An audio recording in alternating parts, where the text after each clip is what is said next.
ফিলিস্তিনের গাজায় ইসরায়েলি বাহিনীর হামলা ও নির্বিচারে গণহত্যার প্রতিবাদে বিক্ষোভ ও সংহতি র্যালি করেছে কুমিল্লা মহানগর বিএনপি।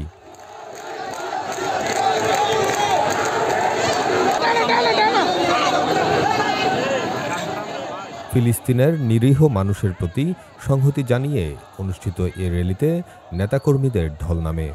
মূল র্যালি শুরুর পূর্বেই নগরীর বিভিন্ন ওয়ার্ড থেকে মিছিল নিয়ে নেতাকর্মীরা জড়ো হতে থাকেন কান্দিরপাড়স্থ দলীয় কার্যালয়ের সামনে।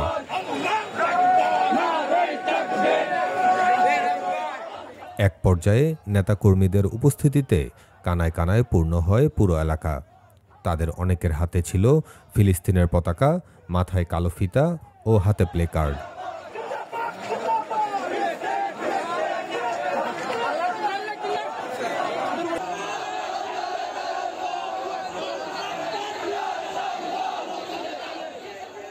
এ সময় গাজায় গণহত্যা বন্ধের দাবি জানিয়ে ফিলিস্তিনের পক্ষে নানান স্লোগান দেন বিএনপির নেতাকর্মীরা।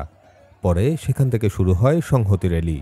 বৃহস্পতিবার বিকেল ৪টার দিকে জেলা ও মহানগর বিএনপির কার্যালয় প্রাঙ্গণ থেকে র্যালিটি শুরু হয়ে রাজগঞ্জ এবং মোগলটুলি হয়ে পরে কান্দিরপাড় দলীয় কার্যালয়ে এসে শেষ হয়।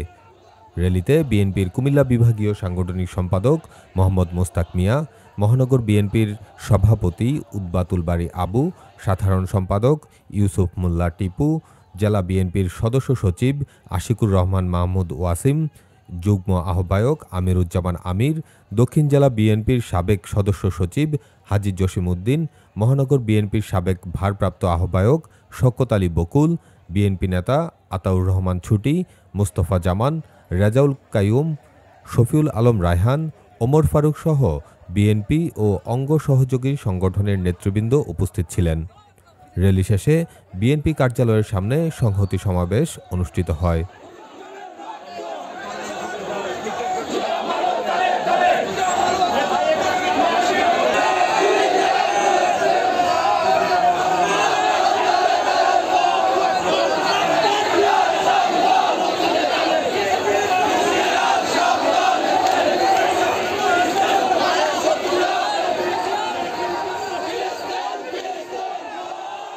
এ সময় বিএনপি নেতারা জানান, ফিলিস্তিনে সাধারণ মানুষ ও শিশুদের ওপর চলমান ইসরায়েলি বর্বরোচিত হামলার প্রতিবাদেই এই কর্মসূচি।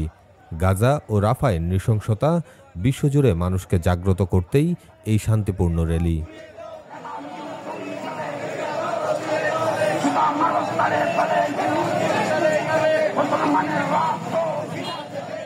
কুমিল্লার কাগজ, নিউজ ডেস্ক।